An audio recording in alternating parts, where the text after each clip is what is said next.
is George Lauston, and I am 105 years old, Seventh-Day Adventist.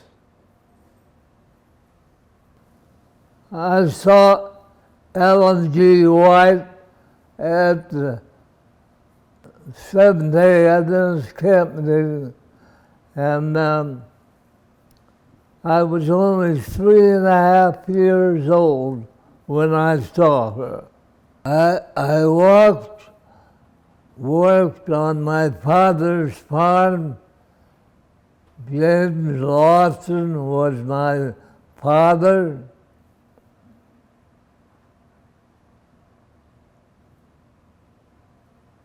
We planted corn.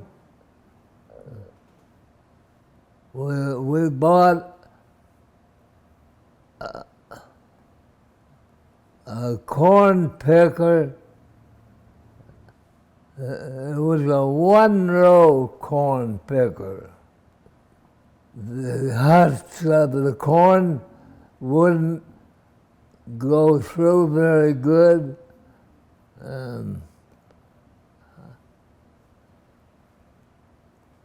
So I did a dangerous thing. I tried to push the corn in the rollers. One roller went this way. They went together like this. And you had to be careful if you held on to the stalk when the corn was going through those rollers. The hand could go between the rollers.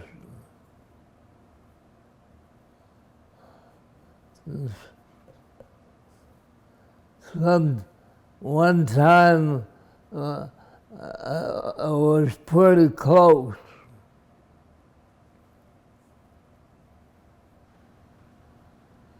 I remember we hired a lot of people to help put up ice. And at noon, my father and my mother would give them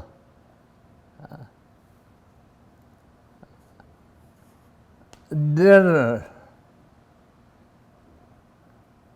And about 20 people. But we stored ice off of Bass Lake.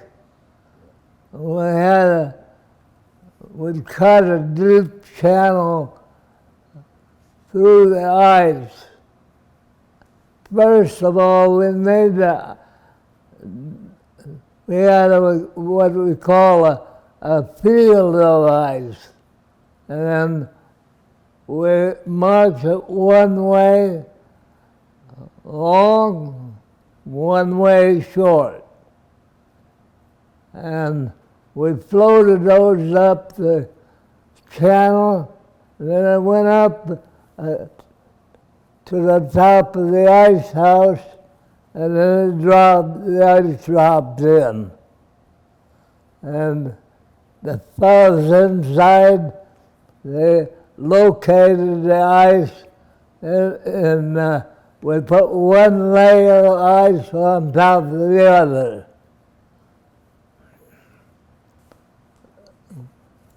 The ice went up, and first it was in the channel. The ice was in the channel. And then it went up an incline like this, and then it dropped down like this into the ice house.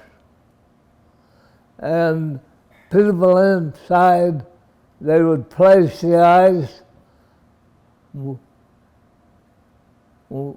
each one next to the other, and about, many pieces wide.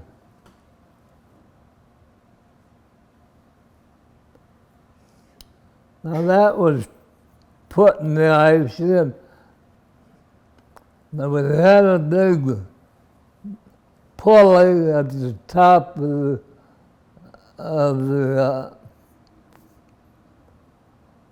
the ice house faced the lake.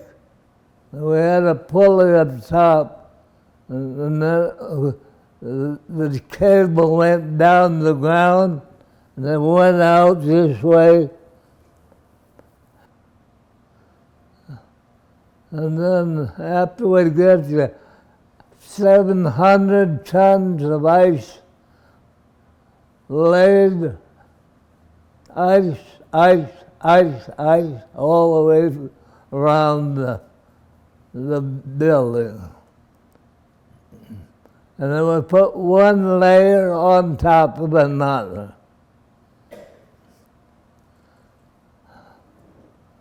And then we put on the top of the ice, we put the walls of the ice house, the walls of the ice house were all full of sawdust to keep the ice cool.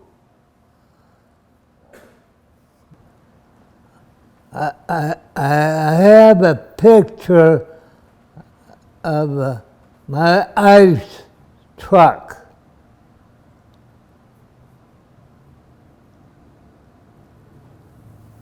And I delivered ice all around Bass Lake. Door to door. I had a Ford truck that I delivered ice with. And I went around. Winona was way at the far end of the lake, and I went around the right side of the lake, and my brother went around on the other side of the lake, and we met at Winona.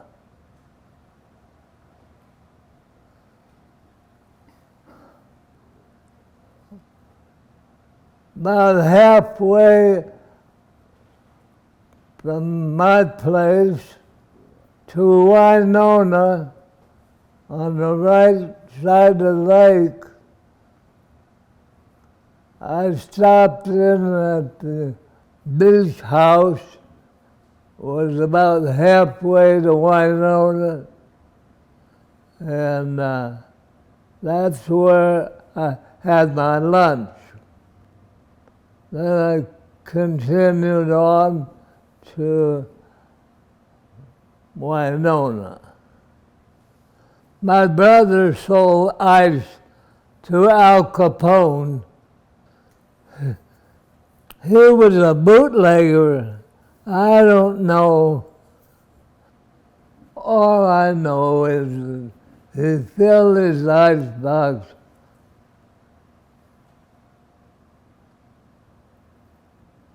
and he had walleye pike in the refrigerator. He put ice in, and that was it. Well, I went around the lake, and I put it in ice boxes. From door to door, ice boxes.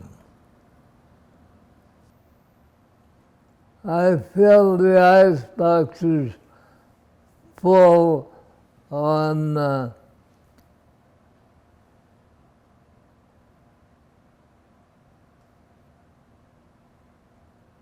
Friday,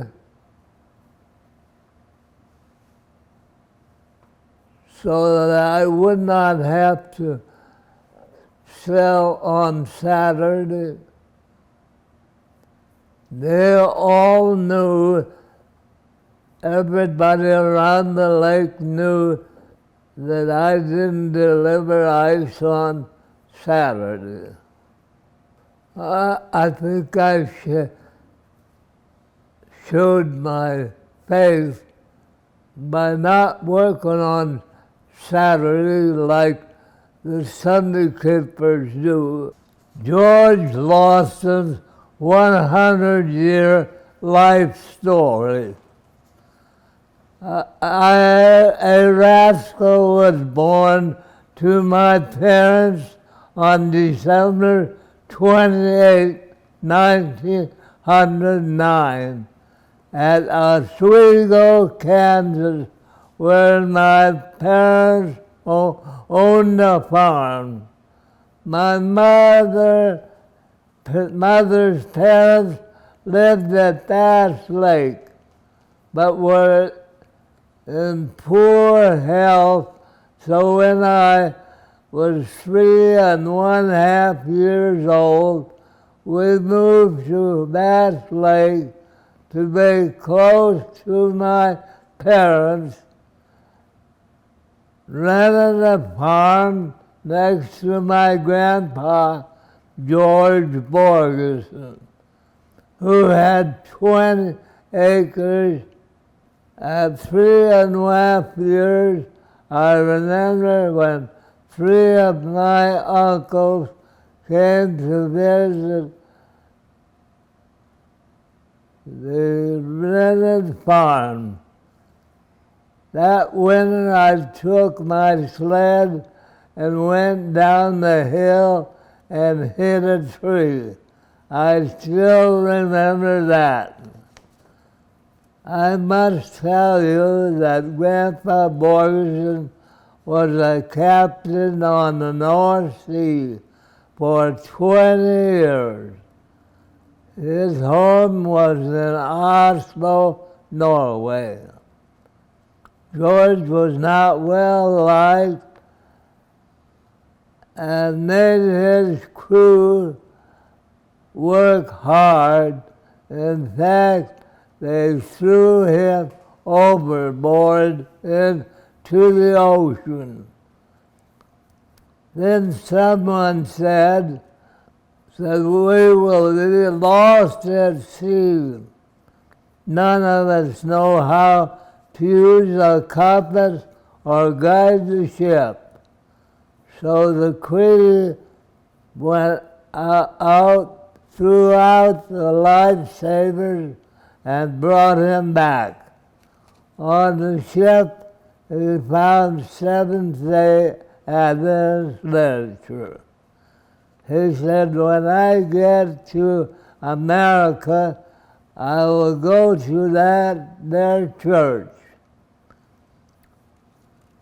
First he came to Boston, then to Chicago, where he was baptized, then came to Bass Lake and finished building his house.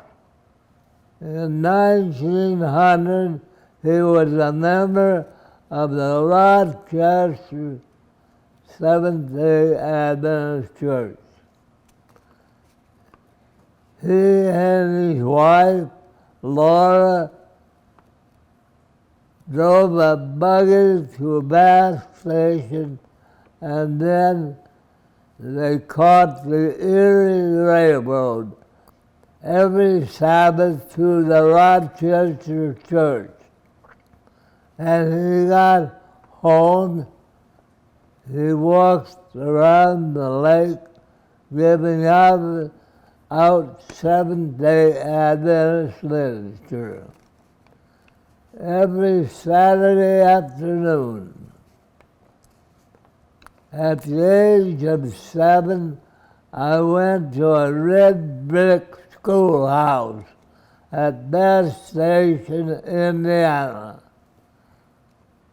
It was a one-room school where the teacher taught all 8 grades.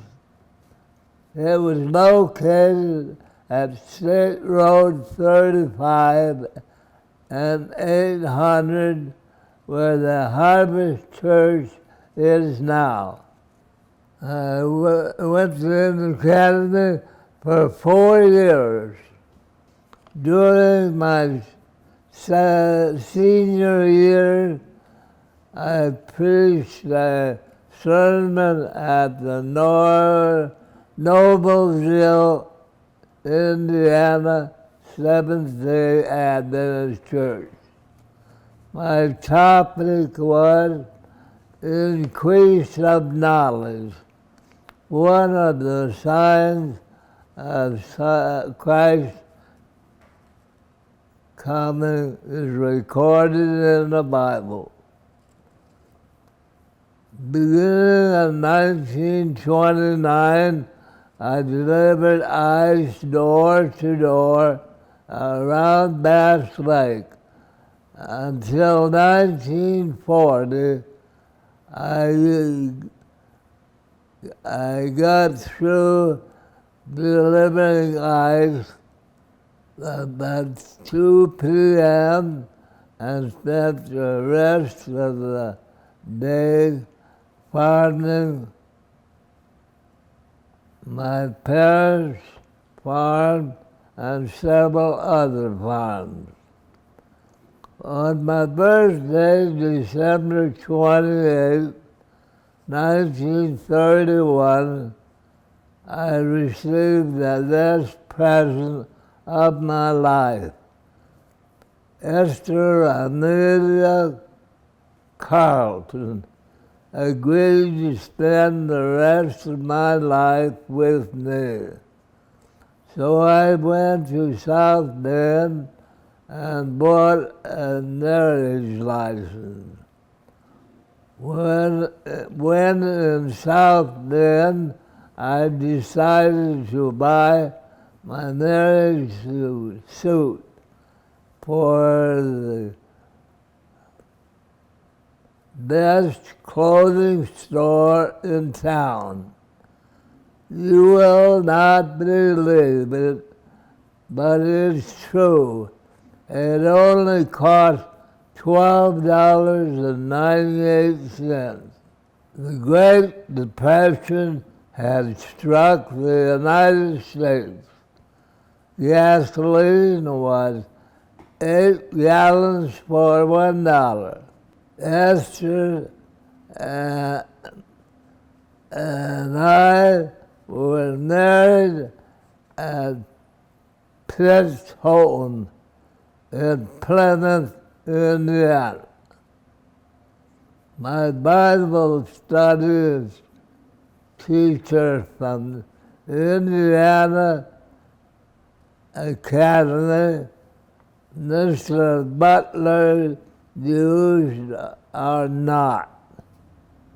I didn't waste any time increasing our population.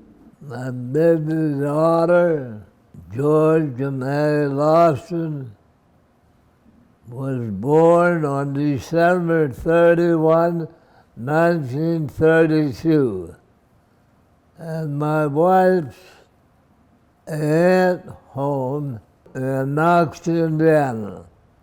I held the liquid to Esther's nose to lessen her pain while the doctor brought Georgia May into the world. George went to Indiana Academy for 4 years and graduated in 1950 from the National Missionary College in 1954. She taught school in Vienna, Virginia for 5 years and later taught at Salusi College in Zimbabwe, Africa for 11 years. In 2003, she married Jason Chile. an Angola priest who now is a Seventh-Day Adventist. I want to stop right there.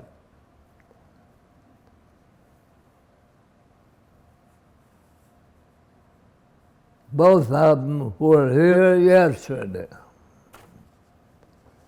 In 1941, everyone began buying electric refrigerators.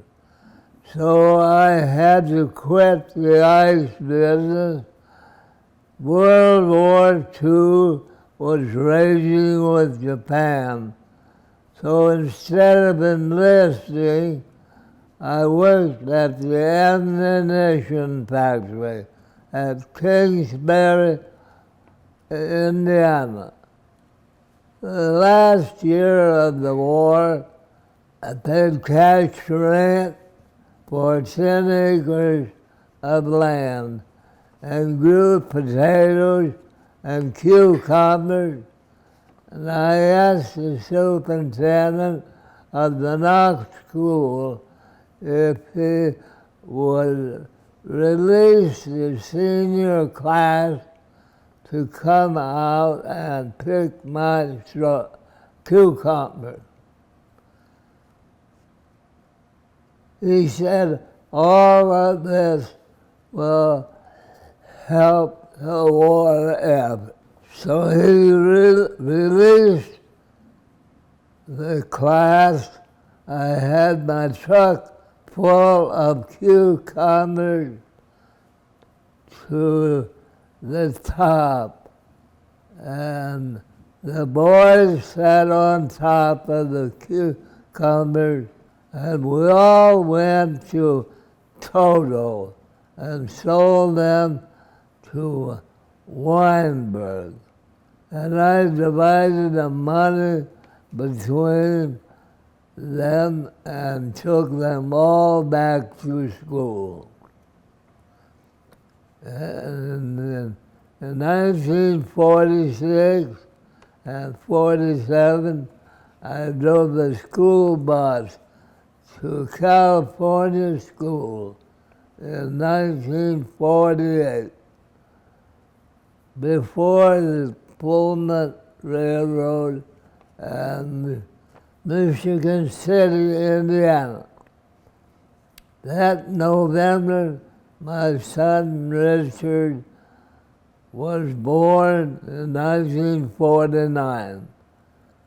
I worked at Sibley Machine and Foundry at South Bend, Indiana, as a machinist for 24 years. In 1974, I became 65 years of age. I retired from Sibley Machine and Foundry and began working at the Holiday Inn in Mishawaka, Indiana, as a caretaker. In 1977, I went into the fruit and vegetable business. I sold wholesale and resale. That was the apple of my eye. I sold $500 worth of perfect apples to a big apple orchard in Culver, Indiana. I sold farm fruit and vegetables to Culver Military Academy for many years. Other customers were as follows: 5-star at Knox, 2 Joe's Grocery, North Judson, Walbrook, walled up in total, D&R fruit at Lowe's Sport, Kroger in South End, and Sanders Grocery in Winnebago. When I got to be 90 years old, I quit the fruit and vegetable business, sold my house, and on January 1, 2000, I moved in with my sister Frances and her husband, Louis Thomas, to share their home. In 2001, I planted 400 strawberry plants in Mr. Thompson's garden spot. And we enjoyed fresh strawberries for 2 years. I sold some you picked to Jackie Wilson. She was here at dinner today. I still enjoy fishing and go out every chance I get during the summer, and I thank God for my health and all His blessings. I have experienced some miracles in my life. I worked with a silver machine and foundry place for 24 years. I think I told you that. But one day on the way to Sibley's, we went down a hill and we sent a tree. We hit a tree, and it sent us across the ditch and out in a field, and both of us was holding on to my brother and I was both holding on to the steering wheel. Both doors flew open, and we didn't get hurt. Because I had just one time.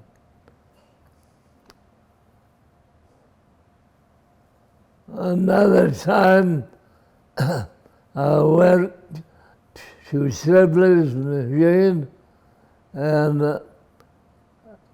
a train hit me. It hit the back end of my car and turned me around, and I hit another car in front. And it was a miracle because it didn't hurt me. But it ruined my car. When you get hit and don't get hurt, I don't break this Sabbath.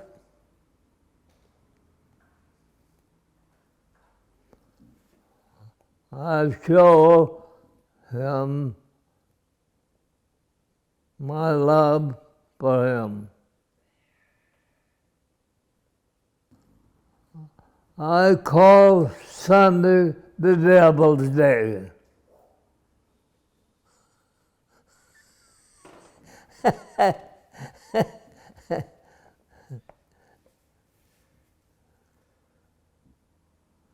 Well, I'm waiting for Him to come in the clouds of heaven.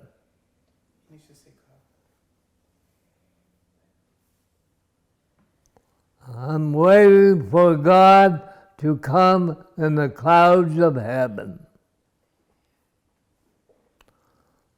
Oh, I love him with all my heart.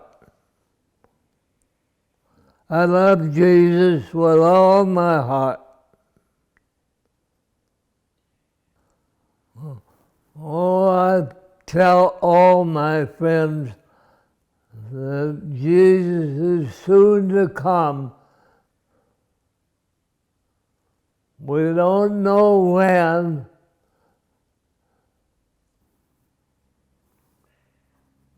What more can I say?